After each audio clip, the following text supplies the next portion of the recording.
ګلپری لنډه او دردونکې کیسه. امید لرم چې دغه جالبه کیسه تر پایه پورې راسره واورئ.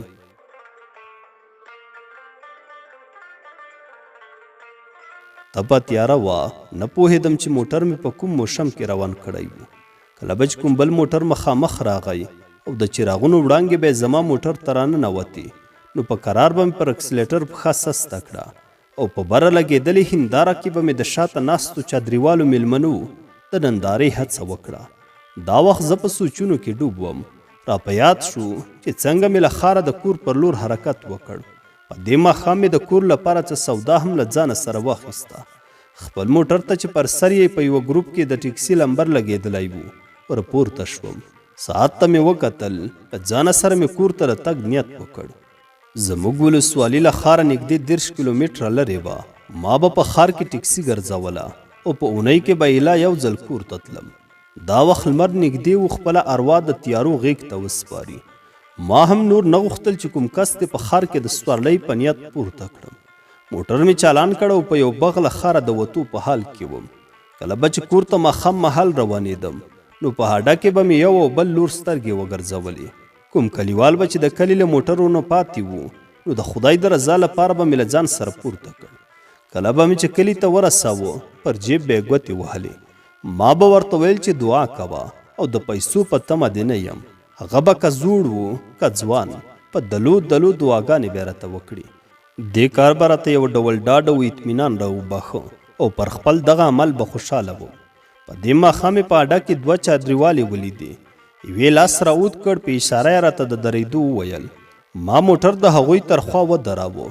یوه چادريواله را مخته شوه، راته ویې ویل: وروره، سرې کلا ته خو به نه ځې؟ اول خو مې زړه راته اجازه را نه کړه. له ځانه سره مې وویل: ناشنا تورسري دي، نارینه هم نشته ورسره. انکار به وکړم، ورته وبویم چې سرې کلا ته نه ځم. خدای زده چې څه را په زړه شول. عاطفه مې په څپو شوه، په زړه کې راتېره شوه چې دا خوارانې به شپه چېرته تېروي. هسې نه چې د ښار په لوپرانو واوړي. خدای مه کړه حیات یې کوم نقصان ونه رسېږي. لږه ایخوا دیخوا نور هم را په زړه شول.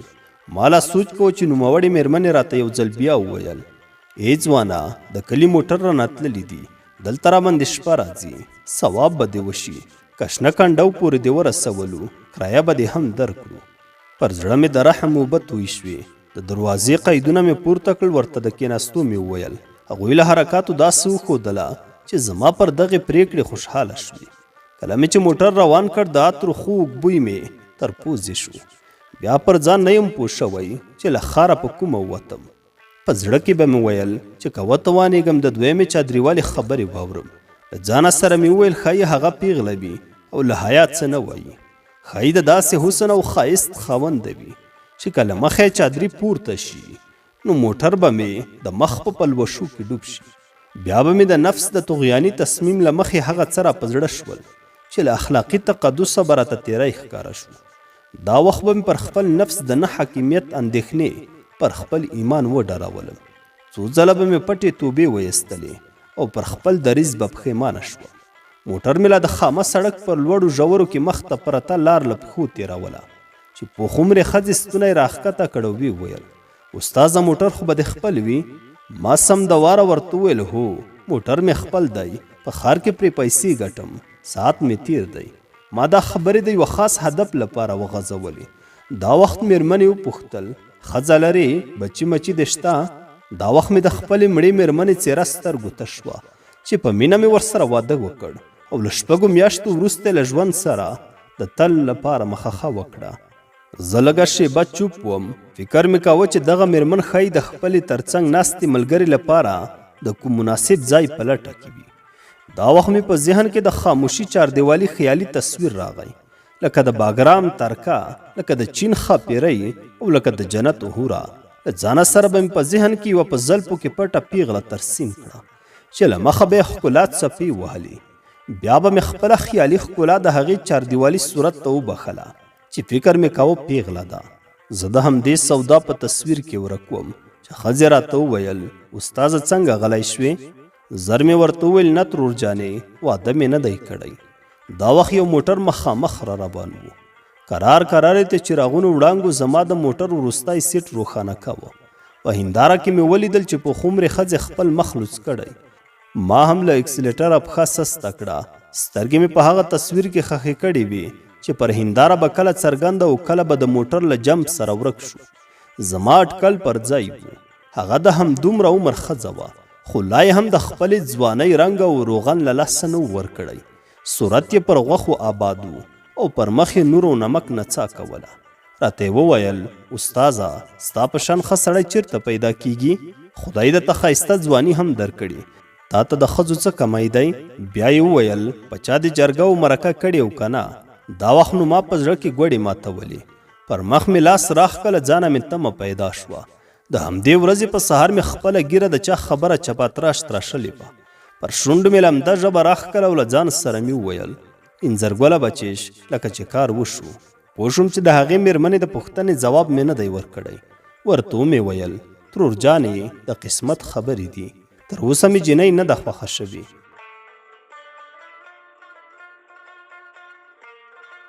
ما له خپله خبره نه وه خلاصه کړې چې راته ویې ویل سودا مه کوه، خدای به داسې ښځه درکړي چې هم حیا ناکه وي او هم د ښاپیرۍ په شان ښایست ولري.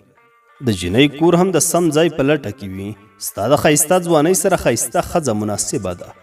د دې ښځې خبرو پر ما داسې اغېز کړی و لکه د بنګال کومې جادوګرې چې څوک د جوګ او منتر لاندې نیولي وي. موټر مې د چا خبره د میږي په مزل روان کړی و. په زړه کې مې تېره شوه چې ورنه وپوښتم چې څوک ده، د چا له کورنۍ ده، د چا ښځه ده؟ بیا مې وویل ورکه یې کړه، اوس به راته یو کتاب خبرې شروع کړي او اصلي موضوع به رانه پاتې شي.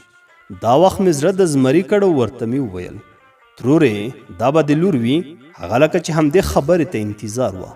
بې له صبره یې وویل هو مال د خدای دی، دا مې لور ده ګلپري. څه کاله 13 کلنه شوه، ډېره حیاناکه ده، لکه ځان دې چې ګورې د ګل غوندې مې رالویه کړې. چاته مې نه ده ورکړې، زه هم ستاسې په شان دروند ځای ورته ګورم. د ګلپري د نوم په اورېدو مې د ښکلا په سرلی زړه ته راننوت. پر شونډو مې مسکا خوره وه. نه پوهېدم چې په کومه دنیا وم. له ځانه سره به مې ویل 18 کلنه پیغله، هغه هم ګلپري، چاته یې ورکړې هم نه ده. بس د ښځې دې وروستیو خبرو ته سم پیریانو ونیولم. دې جملو مې پر زړه حکومت کاوه. 18 کلنه ده، چاته مې نه ده ورکړې، د ګل غوندې مې رالویه کړې، ستاسې په شان دروند ځای ورته ګورم. په روحیاتو کې مې طغیان او بغاوت له ورایه برېښېده. دا مې پر زړه لوی ارمان و چې یو ځل خو مې د ګلپري مخ لیدلی وی. خو د هغې مېرمنې خبرو په دې ډاډه کولم چې جینۍ به سمه هوره وي، سمه به له کوچو جوړه وي. دا ځکه چې مور یې اوس هم حسینه ده او فکر کیږي چې ښه ځواني به یې درلوده. ما دغه اټکلونه سره پرتله کول چې د شین کنډو سیمه پر رسېدو وه. شین کنډو د غره په لمنه کې له سړکه یو څو قدمه لرې د یوه کلي نوم دی. د کلي حریم ته په رسېدو مې ساه وختله. پښې مې اکسلیټر ته نه ورتلې. نه مې غوښتل چې دغه 2 مېلمنې رانه لاړې شي.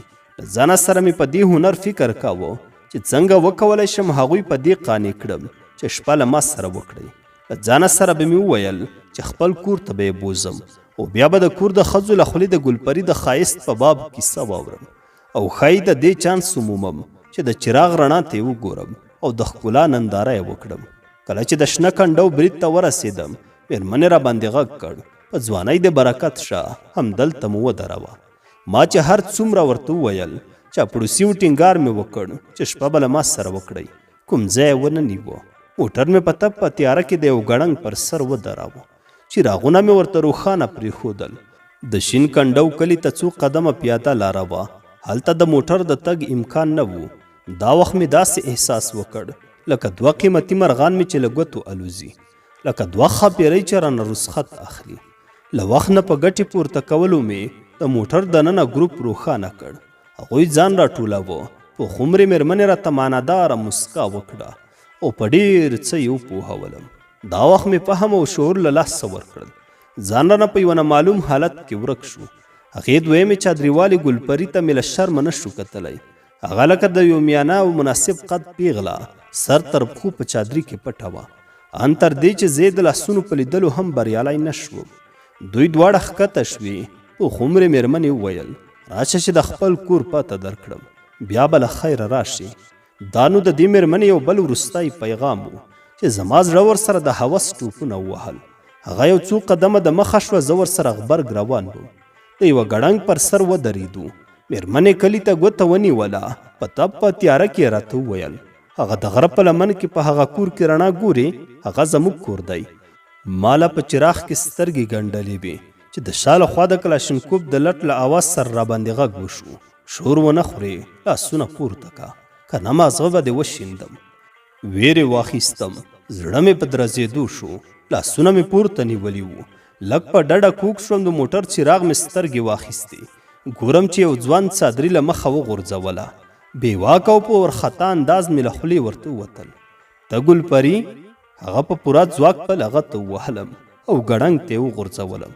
بیا پر ځان نه یم پوه شوی چې سبا څنګه د شنه کنډو خلکو راپورته کړم او څنګه یې روغتون ته یوړم. اوس پوه شوم چې د ګلپري مینې رانه هغه موټر واخیسته چې ځان ته به مې پرې روزي ګټله. ټیکسیوان دا وویل او پر مخ یې اوښکو لارې وکړې.